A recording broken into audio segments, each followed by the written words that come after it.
March 5, 1943, Norfolk Naval Base, Virginia. The first American hunter-killer group ready to sail into the Atlantic. Captain Giles Short, commanding officer of USS Bogue, reviewed the encrypted dispatch from the 10th Fleet. Ultra intelligence had decrypted German naval transmissions, revealing the locations of several Milchku refueling rendezvous points.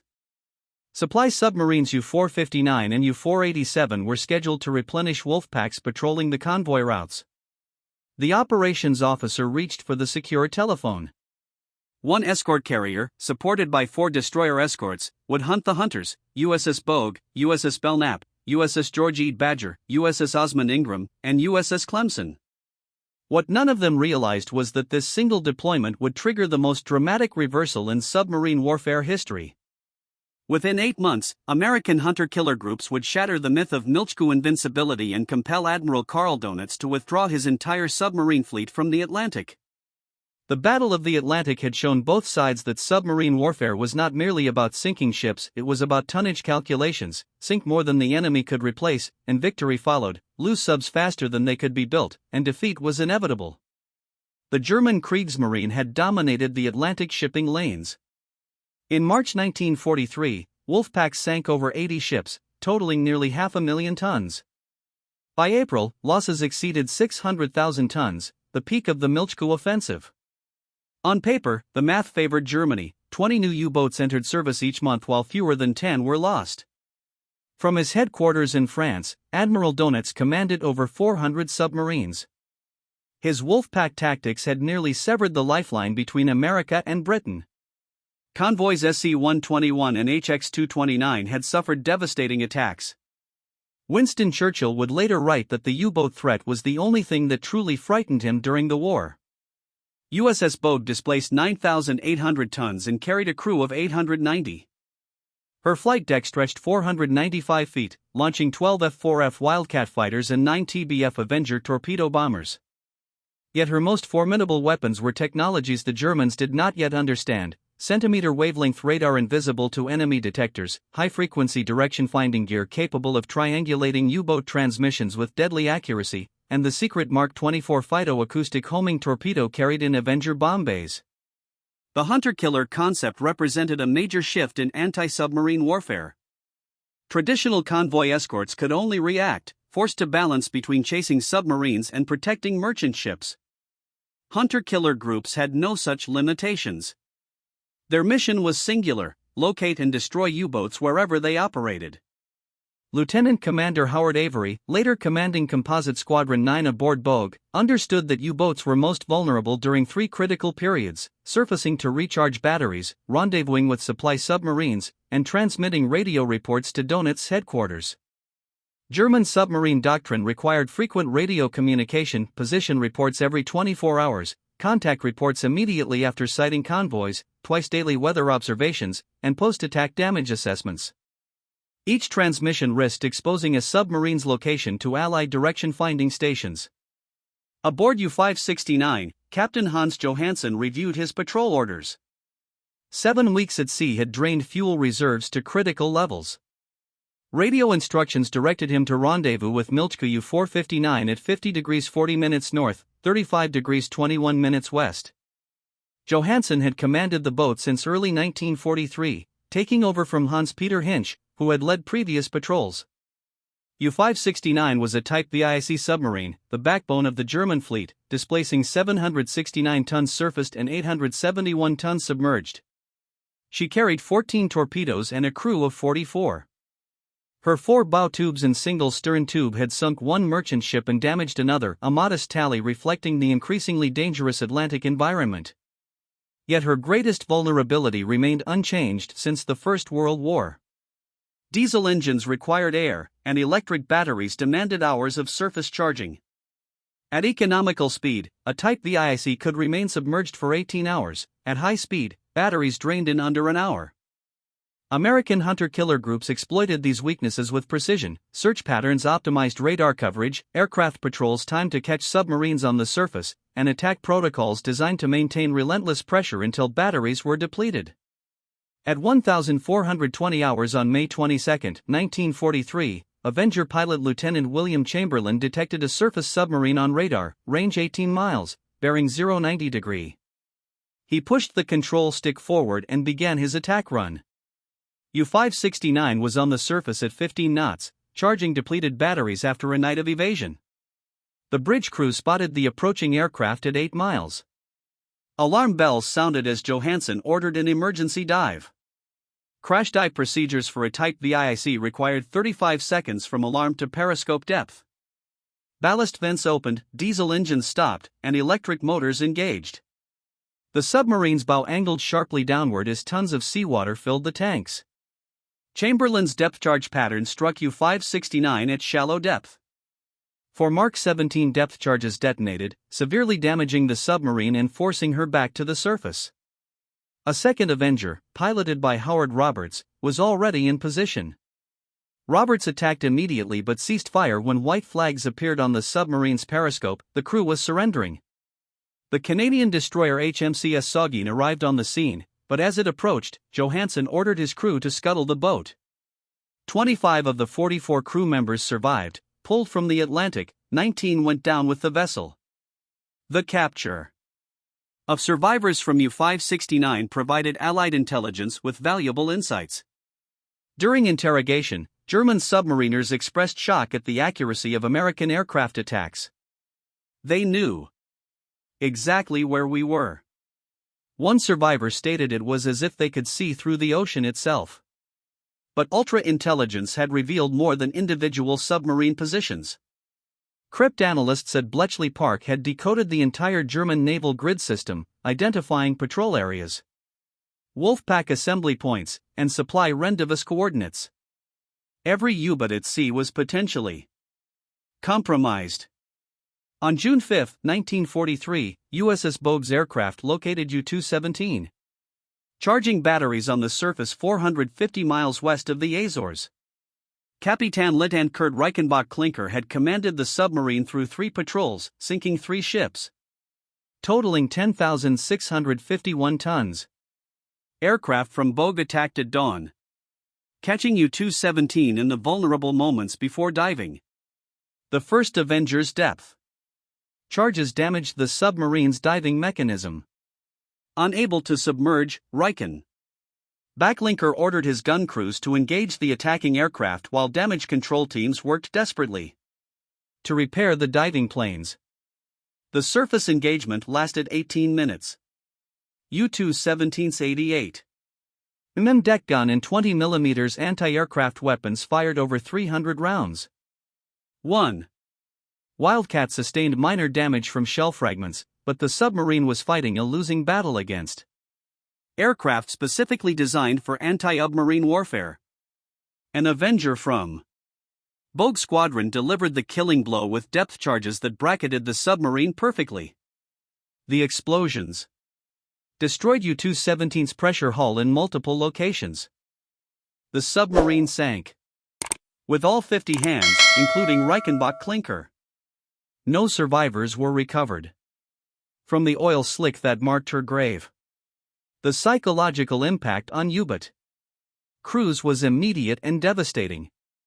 Radio intercepts revealed growing anxiety among submarine commanders about American wonder weapons that seemed to find targets regardless of evasion tactics. Morale reports spoke of crews becoming increasingly reluctant to surface even for essential battery charging. Admiral Durnett responded to the mounting losses with tactical modifications. U-boat were ordered to transit the Bay of Bisque submerged regardless of battery depletion. Surface refueling was restricted to darkness. Radio transmissions were reduced to absolute minimums, but these measures only delayed the inevitable. The Americans had momentum and technological advantages that tactical changes could not overcome. By June 1943, 5 hunter-killer groups were operating in the Atlantic, each centered on an escort carrier with destroyer escort screens. USS Bogue, USS Card, USS Core, USS Santee, and USS Croatan represented an industrial capacity that Germany could never match. USS Card, commanded by Captain Arnold Buster Ispel would become one of the most successful hunter-killer groups of the war. Between July and October 1943, Cards Group would account for 8 confirmed U-boat kills, earning the first Presidential Unit Citation awarded to a hunter-killer group. The techniques developed by Cards' team became standard doctrine. Aircraft would patrol in expanding box patterns from the carrier's position. Surface radar contacts triggered immediate attacks. Submarines that crash-dived were marked with dye markers and pursued by destroyer escorts using hedgehog mortars and depth charges. On August 7, 1943, Cards aircraft located Milk Cow U-17 refueling U-66 on the surface. The supply submarine was caught with fuel hoses still connected, making crash dive impossible. Lieutenant Charles Stapler's Avenger attacked immediately, dropping 4 depth charges that straddled U-17. The explosion of over 400 tons of diesel fuel created a pillar of fire visible from 30 miles away. U-66 managed to crash dive, but was damaged by the blast. She would survive this encounter only to meet her fate 9 months later in one of the war's most unusual battles. Capitan Lieutenant Klaus Barkston, commanding U-521, witnessed the destruction of U-17 from periscope depth. His war diary captured the shock felt by U-boat commanders. The Americans appear everywhere simultaneously. Their aircraft arrive without warning. Their weapons are impossibly accurate. We are no longer hunters but the hunted. October 1943 marked a turning point that would define the remainder of the Atlantic War. The U-boat arm lost 23 submarines that month, including several veteran commanders who had survived since 1939. Each loss represented irreplaceable experience that training schools could not replicate. The destruction of Milk Cow submarines proved particularly catastrophic. U-488, U-489, and U-490 were all sunk within weeks of each other. Without refueling capability, Type 7C boats could no longer reach the American coast. Patrol areas contracted to the mid-Atlantic, where hunter-killer groups waited in growing numbers. U.S. Escorts hunter-killer group refined the doctrine of continuous air coverage, maintaining aircraft over suspected U-boat zones for days at a time, exhausting submarine batteries through relentless pursuit. This technique proved devastatingly effective against even experienced commanders. On October 13, 1943, Corps Group caught U-378 on the surface at dawn. The submarine's commander, Lieutenant Zorsarika, had just celebrated his 26th birthday. His inexperience showed in his response to the attack, attempting to fight on the surface rather than crash diving. Immediately, 4 Wildauts strafed U-378, while 2 Avengers positioned for depth charge runs. The submarine's anti-aircraft gunners managed to damage 1 Wildcat before being swept from the conning tower by machine gun fire. Ma ordered abandoned ship as depth charges shattered the pressure hull. Only 1 survivor was pulled from the water. The brutality of these encounters shocked even experienced U-boat veterans. Corvette and Capitan Heinrich Bliet, one of Germany's top aces with 24 ships sunk, barely survived an attack by USS Block Island's aircraft in October 1943. His submarine U-109 limped back to port with extensive damage. Blériot never sailed again, telling fellow officers, "The Atlantic has become a slaughterhouse."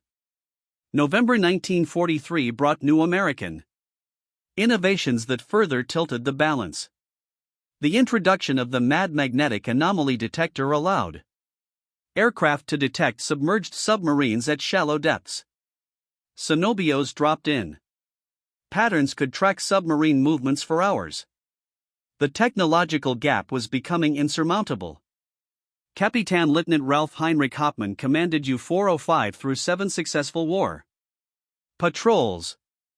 His experience and tactical skill had kept his crew alive through encounters that had destroyed lesser boats. He had developed techniques for evading aircraft using cloud cover and rain squalls to mask his submarine's position. On October 31, 1943, U-405 was operating with Wolfpack Seafried when U.S. Escorts hunter-killer group arrived in the patrol area. The destroyer USS Bori gained radar contact at 2,100 hours, range 6,500 yards. What followed would become legendary in naval history.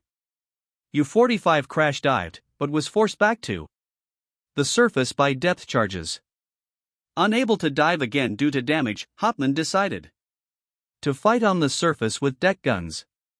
In the darkness and heavy seas, the two vessels collided, Bohr's bow riding up onto U-45s for deck.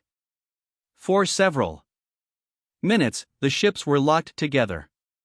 Crews fired machine guns, pistols, and threw hand grenades at point-blank range.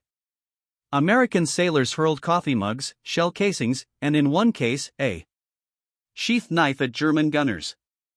The surreal combat continued until the vessels separated. Lieutenant Commander Charles Hutchkins, Bori's captain, ordered all weapons to bear on the submarine. Over 4,000 rounds of ammunition were expended as U-405 attempted to escape. The submarine's conning tower was riddled with holes, her deck gun destroyed, and her hull punctured below the waterline. Hoffman ordered abandon ship as U-405 settled by the stern. Only 8 of the 49 crew members survived the freezing Atlantic. Hoffman was not among them. Bori herself was mortally damaged in the encounter and would be scuttled the next day. The engagement demonstrated that even the most experienced U-boat commanders could no longer survive against determined hunter-killer attacks. The technological revolution enabling hunter-killer success extended beyond radar and homing torpedoes. Operations research scientists had developed optimal search patterns using probability theory. Acoustic analysis could distinguish individual submarine propeller signatures. Statistical models predicted U-boat behavior based on thousands of observations. High-frequency direction finding proved particularly devastating. German submarine doctrine required regular radio reports to coordinate Wolfpack attacks. Each transmission lasted only seconds, but that was sufficient for Allied stations to triangulate positions within a 2 m radius. U-boat commanders faced an impossible choice: maintain radio silence and lose tactical coordination, or transmit and reveal their position. The Germans believed their Enigma encryption system remained secure. They didn't know that captured codebooks from U-559 in October 1942 had allowed British cryptologists to break the 4-rotor M4 cipher. Every operational order from Donuts to his submarines was being read by Allied intelligence within hours of transmission. December 1943 saw the destruction of several veteran U-boats that had survived since the war's early days. U-172, commanded by Capitan Lloyd Herman Hoffman, had sunk 26 ships totaling 151,000 tons. Her crew was considered elite, having developed innovative tactics for penetrating escort screens. On December 13, USS Bogues Hunter killer group intercepted U-172 in the mid-Atlantic. The submarine had just transmitted a weather report, her position betrayed by direction-finding stations in Bermuda and the Azores. The first attack came from Lieutenant Junior Grade William Fowler's Avenger, dropping a faux homing torpedo that U-172's acoustic operator detected in time to evade. But evasion required high-speed maneuvering that drained batteries rapidly. Within 2 hours, 3 more aircraft had arrived to maintain contact. For the next 14 hours, U-172 played a desperate game of survival, surfacing briefly to ventilate the boat, then crash diving when radar detected approaching aircraft. At 0800 hours on December 14, batteries exhausted and compressed air reserves depleted. Hoffman had no choice but to surface and remain surfaced. U-172's anti-aircraft guns engaged the circling aircraft while damaged control teams attempted futile repairs. The surface battle lasted 43 minutes. Destroyer escorts USS George E. Badger, USS Clemson, USS DuPont, and USS Osman Ingram converged on the submarines' position, firing over 400 rounds from their main batteries. U-172's hull was penetrated in 17 locations before she finally sank. 46 of her 57 crew members were lost. 13 survivors were pulled from the water.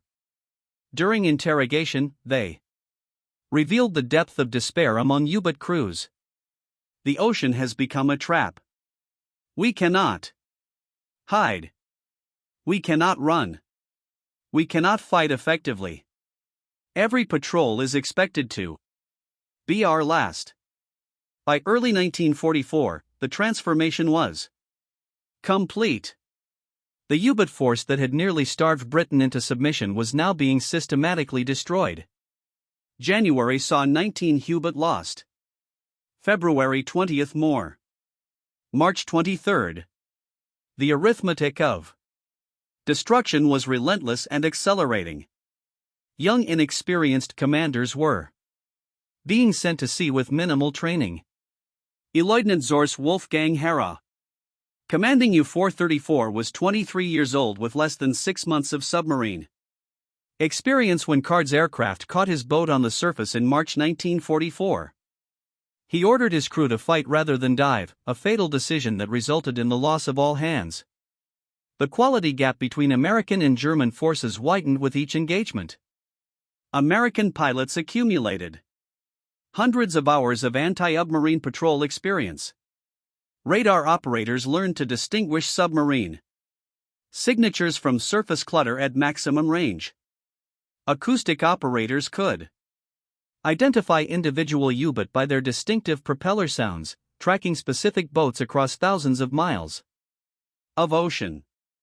German submarine crews, conversely, were becoming younger and less capable. The average age of U-boat commanders had dropped from 32 to 26. Veteran petty officers who formed the backbone of submarine operations were increasingly rare. Boats sailed with crews who had never experienced combat, led by officers who had graduated from abbreviated training programs. Admiral Donutz's son, Peter, exemplified this tragic trend. The younger Donutz served aboard U-954 as a watch officer. On May 19, 1943, the submarine was caught on the surface by British escorts and sunk with all hands. The loss of his son did not deter the admiral from sending other young men to similar fates, but it underscored the personal cost of the failing U-boat campaign. Spring 1944 brought new American innovations that made U-boat operations virtually suicidal. The introduction of centimetric radar on all hunter-killer aircraft eliminated the last sanctuary of darkness. Lee lights turned night into day, illuminating surfaced submarines from miles away. Even the most experienced commanders could no longer evade detection. On May 6, 1944, USS Buckley demonstrated the intensity of hunter-killer operations in one of the war's most bizarre encounters. The destroyer Escort located U-66 on the surface west of the Cape Verde Islands. Oberlo-Nance. Gard Zazen had commanded the submarine through 9 patrols, sinking 33 ships. His experience meant nothing against the forces arrayed against him. Unable to dive due to battery depletion, U-66 attempted to ram Buckley. The two vessels collided at 15 knots, their hulls grinding together in the darkness. German and American sailors exchanged small arms fire at point-blank range. The surreal combat included sailors throwing coffee mugs, shell casings, and hand grenades between the vessels.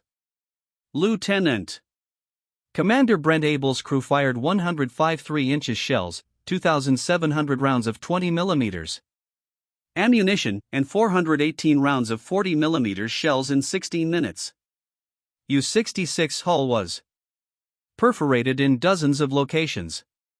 The submarine sank with 24 of her 48 crew members. The hand-to-hand combat represented the death throes of an era when submarines could operate as surface raiders.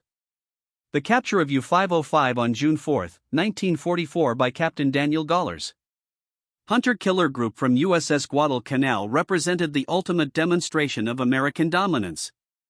The boarding party from destroyer escort USS Pillsbury descended through U-505's conning tower while the submarine was still underway. Cedar flooding through damaged valves. They closed sea, stopped the flooding, and saved the submarine from sinking. The intelligence value was enormous. Code books, cipher machines, acoustic torpedoes, and technical manuals fell into American hands. But the symbolic value was greater. U-boats were no longer fearsome predators, but prizes to be taken there. Cruise prisoners rather than warriors.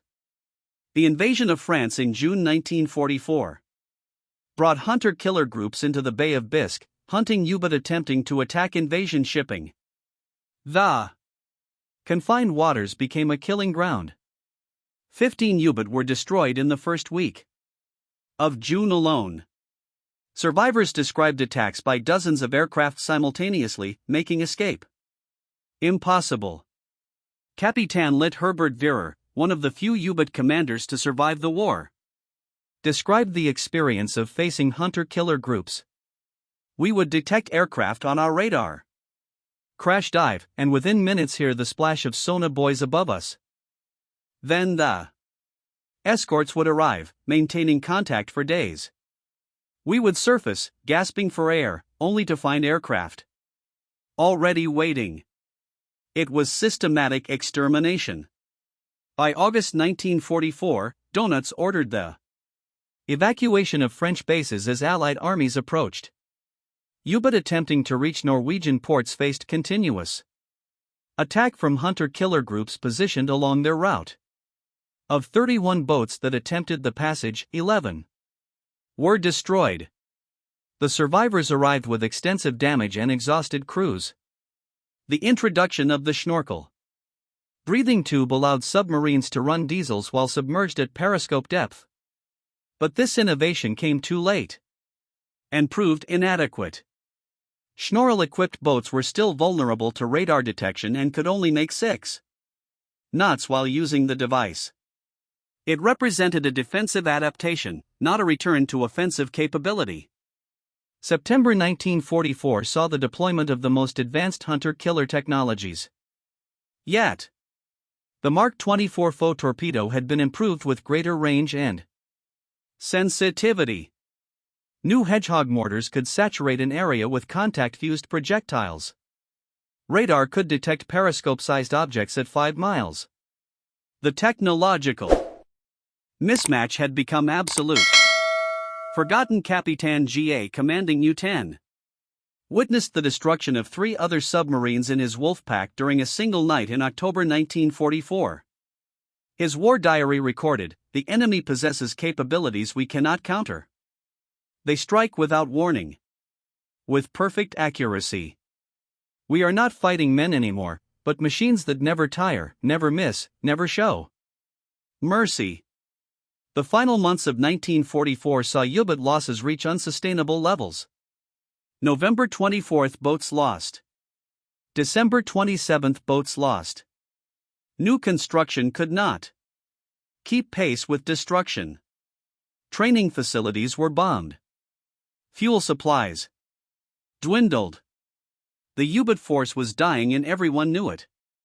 Yet Donitz continued to send boats to sea, driven by Hitler's demands and his own refusal to accept defeat. Young men who should have been in school were given command of submarines after hasty training. Entire crews sailed on their first and last patrols simultaneously. The hunter-killer groups had transformed the Atlantic from a battlefield into an execution ground. The story of U-396 exemplified this final phase. Her commander Oberleutnant zur Ernst Gunther Unhor. His entire crew averaged age 20. They sailed from Norway in November 1944 and were detected by U.S. Escorts hunter-killer group within 3 days. The pursuit lasted 18 hours. When U-396 finally surfaced, her batteries dead and air exhausted. She was immediately destroyed by waiting aircraft. There were no survivors. Winter 1944-45 brought the snorkel-equipped Type 21 submarines into service. These boats could sustain 16 knots submerged and possessed advanced sensors. But only 2 became operational before war's end. The hunter-killer groups had won the race against German technical innovation through sheer weight of numbers and systematic destruction of the existing U-boat force. The statistics told the complete story. In 1942, U-boat sank 1,160 Allied ships totaling 6.2 million tons. In 1944, they sank 132 ships totaling 773,000 tons. The hunter-killer groups had reduced German submarine effectiveness by 90%. At peak production, American shipyards launched over 140 Liberty ships per month, nearly 3 every 2 days, each carrying 10,000 tons of cargo. The tonnage war's arithmetic had become impossible for Germany. By March 1945, the U-boat force existed largely on paper. Of 463 boats nominally available, fewer than 60 were operational. Most remained in port, lacking fuel, torpedoes, or trained crews. Those that sailed faced certain destruction from hunter-killer groups that had perfected their craft through 2 years of continuous operations. The final humiliation came in April 1945 when U-546 attacked USS Frederick C. Davis, part of USS Bogue's screen. The destroyer Escort sank, but within hours, U-546 was hunted down and destroyed by the remaining escorts. It was the last U-boat killed by Bogue's hunter-killer group, bringing her total to 13 submarines destroyed. Admiral Donutz's final war diary entry regarding submarine operations contained a bitter admission: the enemy's superiority at sea, particularly in the field of science and technology, has torn from our hands the most effective weapon we possessed. The submarine war has ended in defeat. The transformation had taken less than 2 years. In March 1943, U-boat had nearly severed the Atlantic lifeline, sinking ships faster than Allies could build them. By March 1945, the U-boat force was effectively extinct, its remnants cowering in ports or being methodically destroyed at sea. The hunter-killer groups had achieved this reversal through systematic application of superior technology, intelligence, and industrial capacity. They had transformed submarine hunting from an art requiring intuition and luck into a science demanding precision and persistence. Every aspect of anti-submarine warfare had been optimized through operational research and practical refinement. USS Bogue ended the war as the most successful hunter-killer group with 13 confirmed U-boat kills. USS Card claimed 11, USS Core destroyed 6. These escort carriers and their screens had sunk more submarines than traditional fleet units could have imagined possible. But their greatest achievement was not in numbers, but in methodology. They had demonstrated that modern warfare would belong to nations capable of integrating intelligence, technology, and industrial production into unified combat systems. Individual skill and courage, while still important, could not overcome systematic disadvantage. The romantic era of submarine warfare, where a skilled commander could overcome material odds through cunning and determination, had ended forever. The shock experienced by German U-boat captains was not merely tactical, but existential. They had entered the war as elite warriors, the Grey Wolves, who would strangle Britain's maritime lifeline. They ended it as hunted animals trapped between an ocean they could no longer hide in and a homeland they could barely reach. Corvette and Capitan Peter Kmer, one of only a handful of U-boat aces to survive the war, would later write, "We had no answer to the hunter-killer groups. They possessed every advantage. Radar we couldn't detect, weapons we couldn't evade, intelligence that revealed our every move, and most importantly, the ability to be everywhere at once. We went from predators to prey in what seemed like overnight. The human cost was staggering beyond comprehension. Of 40,000 German submariners who went to war, 30,000 never returned, a casualty rate of 75%. 784 of 1,162 commissioned U-boat were destroyed. The loss rate for boats on their first patrol exceeded 50% by war's end. Entire graduating classes from U-boat school were wiped out within months of completing training. American losses, by contrast, were minimal. The hunter-killer groups lost only one escort carrier in the Atlantic. USS Block Island torpedoed in May 1944 in fewer than 10 destroyer escorts throughout the entire campaign.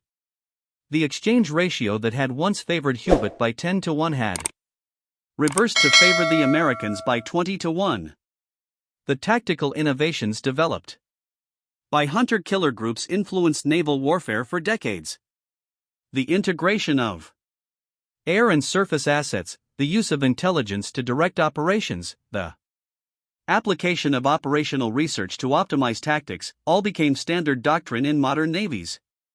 The Cold War's anti-submarine warfare relied heavily on lessons learned in the Atlantic.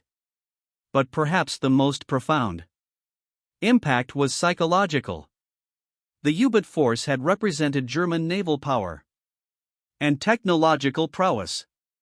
Its destruction by American hunter-killer groups demonstrated that industrial capacity and scientific advancement would determine future conflicts. The age of individual heroism had yielded to the era of systematic warfare. In May 1945, as Germany surrendered, the remaining U-boat received Donutz's final order: surface, fly black flags, and proceed to Allied ports.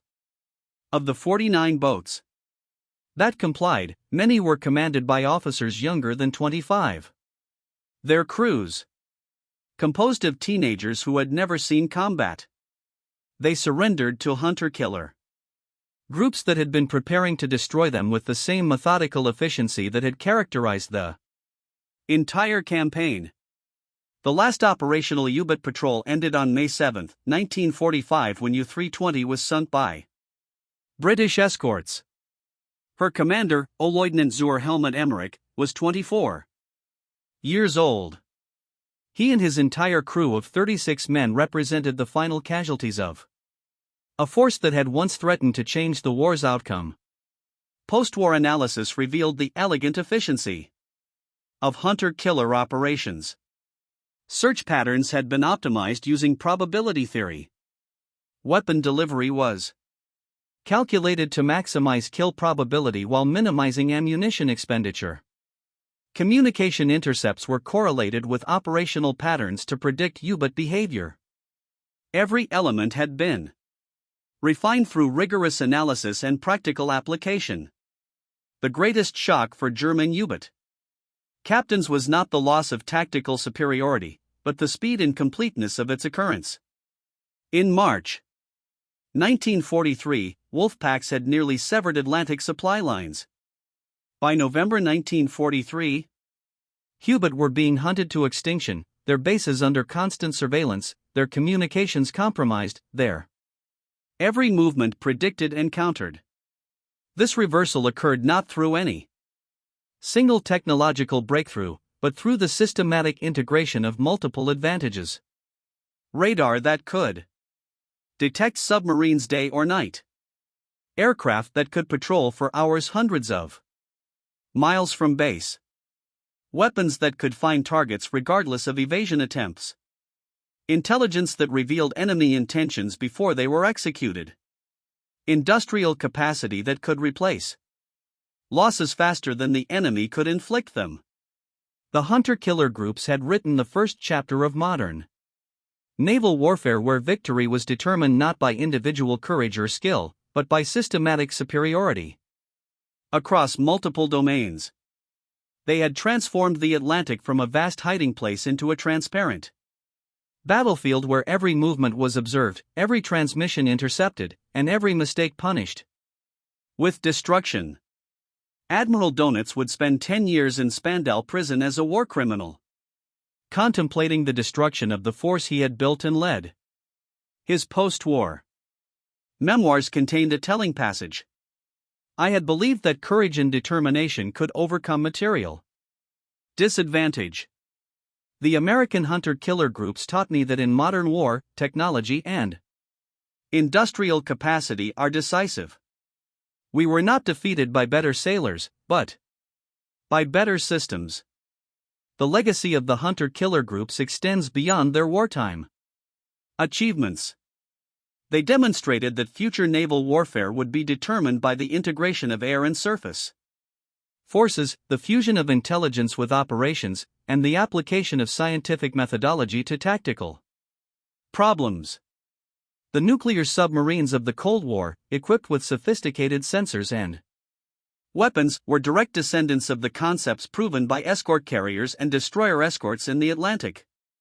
In the cold depths of the Atlantic Ocean, over 500 German submarines rest on the ocean floor, their steel hulls slowly dissolving into the abyss. They are monuments to the devastating effectiveness of American hunter-killer groups, who transformed submarine hunting from a desperate defensive measure into an offensive campaign of systematic destruction. The young men who commanded these doomed vessels had joined, believing they were part of an elite force that would shape the outcome of the war. Instead, they found themselves facing an enemy that had redefined warfare, replacing the art of battle with the science of destruction. Their astonishment at this transformation reverberated through the ranks of the U-boat fleet and, ultimately, through naval history. The German U-boat arm had entered 1943 as masters of the Atlantic, their wolf packs decimating convoys with near impunity. By the end, they were hunted fugitives, bases bombed, supply lines severed, experienced crews dead, and remaining submarines hiding in ports or fleeing relentless pursuit. The shock of this reversal marked a turning point in naval history, showing how technology, intelligence, and industrial might had permanently altered the nature of maritime warfare. The American hunter-killer groups of 1943 to 45 stunned German U-boat commanders not through superior seamanship or bravery, qualities both sides possessed in abundance, but through the systematic application of overwhelming technological and industrial advantage, transforming the ocean from a haven into a lethal battlefield where precision, not valor, determined survival. The final statistics were undeniable. Hunter-killer groups and their allied counterparts sank 784 German U-boats, claiming 30,000 submariners' lives while losing fewer than 5,000 men themselves. In less than 2 years, they had turned the U-boat threat from near triumph to total defeat. This was not simply a military victory, it was proof that the very nature of naval warfare had changed. The era of the lone wolf submarine, operating independently through stealth and guile, was over. The future belonged to integrated naval forces using sophisticated sensors, advanced weaponry, and intelligence in coordinated operations. Hunter-killer groups had not only won the Battle of the Atlantic, they had revolutionized naval warfare and left their enemies stunned by their complete transformation from hunted to hunter.